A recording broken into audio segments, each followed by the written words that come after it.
Okay, guys, so what this video entails is the best possible route from San Jose to Cal City. Now, when you look at this thing overall stretched out and way high, you can begin to see that there, and I reference this for the portion of the online community that believes that they left from the house. So if San Jose is the last place, and generically just in San Jose, so it's, you know, it's round about a 5-hour trip. You could surmise that in that van, they probably didn't make as great a time. So you got them somewhere in San Jose at 7 a.m. Now, from San Jose, this is the 21st, from San Jose to Cal City is, let's say it's 5 hours. So you got 7 a.m., 8 a.m., 9 a.m., 10 a.m., 11 a.m., noon. Now, that leaves another 5 hours and 43 minutes until they're called in missing. So you either got to say to yourself, did something happen? And this also is if you are the portion of the community that believes Jacqueline and Trezell are involved, and it's, yeah, that's fine. So let's look at it. So somewhere from San Jose to Cal City, now mind you, the boys had swollen hands and head. Something happened. Did something happen between San Jose and Cal City? Could they be anywhere, you know? So if the ladies saw them that morning, but you also subscribe to the idea, and I'm not hating on anybody. I'm back, you know, let's do the unbiased thing, right? So if you believe they never left the gate at around 5:20-ish p.m., but you believe that they were sighted in San Jose at this dollar store, then it stands to reason that somewhere in that long stretch between San Jose and Cal City, which, you know, you have to go through Bakersfield and on down through Tehachapi. So, you know, again, there are some alternate routes, but it's you know, 4-hour, 29-minute route in a car going the speed limit. We're talking about a big boy van. So now you've also got to start asking yourself why this woman's account was that they, you know, had slept in the van overnight. Now, what would be that, you know, if that's the narrative? So let's start looking at why were they sleeping in the van in San Jose in December around Christmas time? You know, it could be a number of things explained away with ordinary life occurrences. You know, they've spent a lot of money to get this house in order, and they just don't have the money, and it's, you know, you could speculate and surmise any number of things. So I want to kind of build off of that and kind of take that and roll with it for today, and kind of just explore all the possibilities, you know, within reason, quite naturally, because you're not going to be able to really make a whole lot of sense. It would take a long time to figure out and shift the pieces, you know, in the narrative to make it all work. So I'm going to just create a whole narrative that I'll put to the side and work on myself, that fits with the narrative that the big channels are talking about. I also, you know, want to take into account the sighting at the Motel 6. And so when you start to put all of these pieces together, you know, it paints a wild picture. you know, I just, somewhere in there, you know, there had to have been a handoff, or, you know, I shouldn't say that, but so let's take the eyewitness account, guys. Those of you that are with me, take into the eyewitness account, and there's 2 windows of time that you have to focus on. You have to focus on the 5-hour trip from San Jose, generically, and this is just the best route, guys. Now, when you take into account that maybe somebody that, you know, has done something or is on their way, you know, to do something, they might not travel. They might not travel those roads, the best route.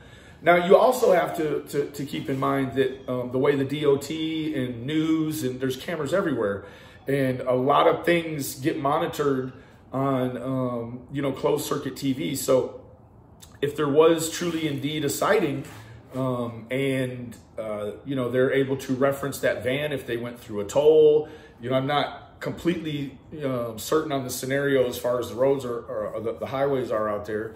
But so you've got that window of time. You've got that 5-hour window of time where they were last seen at 7 a.m. till about noon, when they would have pulled into Cal City, right? That's an unabated trip. That's, you know, right? That's not even saying that that they stopped somewhere or had to change a diaper, like I've heard, you know, or, you know, that situation. So take into account traveling with a big van and a couple of kids, you know, rambunctious kids, and, you know, see what that trip from San Jose might look like. Now, if, you know, there's the portion of people that understand the complexities of the call-in from the lady at the store, and then the complexity of time to drive to get to Cal City, then there is a narrative that potentially something could have happened in that stretch of time, you know, going from north to south. So you also have to focus on, if you don't think they left the gate, you have to focus on that 5.5 hour bracket where they were home from San Jose, but the police hadn't came. So they come home from San Jose, they do whatever they do, and then right around that 4 to 5 hour time frame, she starts wrapping the presents, and you know, they didn't want the babies to see, so they put them outside with the chalk, and he was gathering wood, throwing wood over the fence, and then so go, right? Now, that's cool.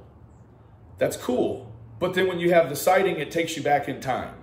So now you have to circle back, right? I say that a lot. You got to circle on back. And when you circle on back, now you have identifying, you know, where they're at. You've identified where they're at. You've identified a lot of different, you know, issues that are numbers, guys. So you got a time they were sighted. You've got a generic time, thinking that they would have, you know, this is all, now guys, let me also throw this in.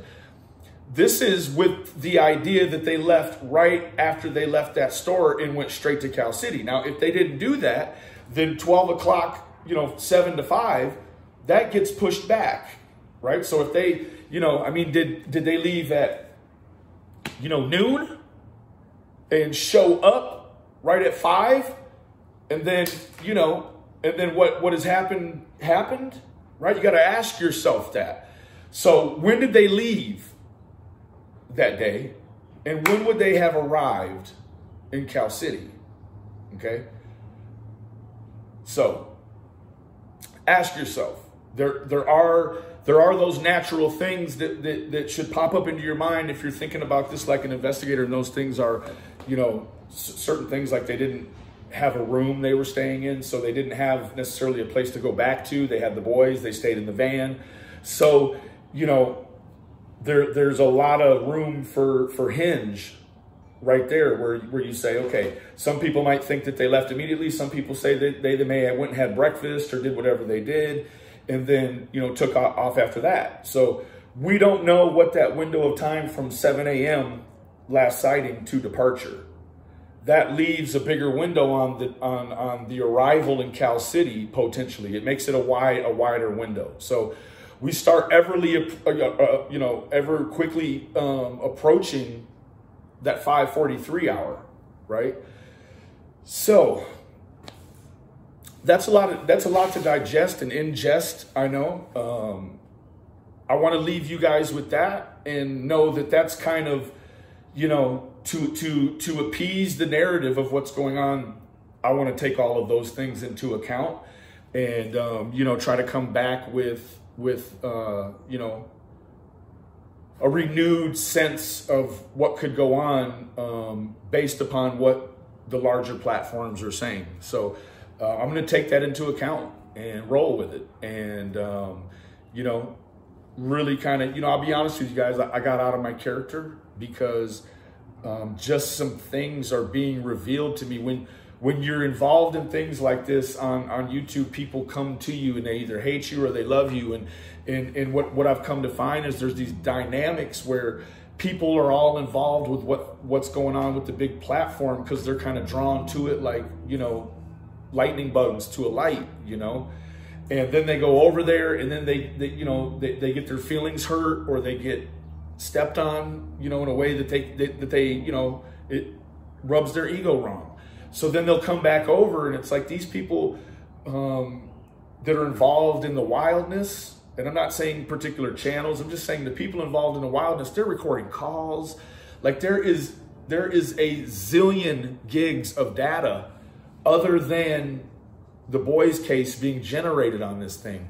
And really what it is it's such a race that a lot of the stuff that's going on, like I've been told, like these people wake up or stay up and they have to deal with all the people that they've upset, that, they got a lot of hate. And quite naturally, me being a channel holder, I know it's like when you go down through the comments and you want to interact with people, like you see all these great comments in support of what you did or what you're doing.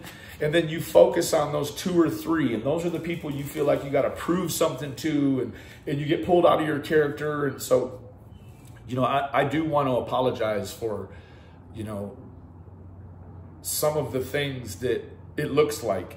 But for those that know, and that's the thing is it's not even 20 people online that really, hurt my feelings with their comments, and it's mostly all love. But to address the ones that,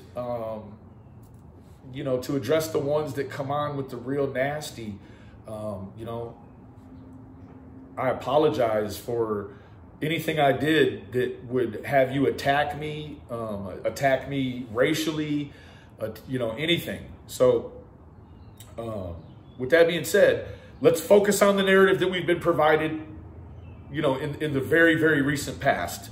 And let's take into account the sighting at Motel 6. Let's take into an account what we know from the campsite, and just kind of try to push something forward and look at all the possibilities. But to me, in my opinion, and I don't, recently I gave my opinion quite a lot, and it was over the disgust of what I've been being sent. Crazy stuff I've been being sent that's going on with the boots on the soil. So I'm backing up from that, mainly because I don't want any federal involvement in my life. And so that, that in mind, I'm going to take into account, this is a rebirth of me after my frustration online. Again, I apologize so much, so this is a rebirth of me after that. And I'm back on track, guys. And now I've taken into account the narrative, and I'm going to be working on the windows and coming back to talk about it again. Hopefully this evening sometime with Doug and Woo and Remy Girl.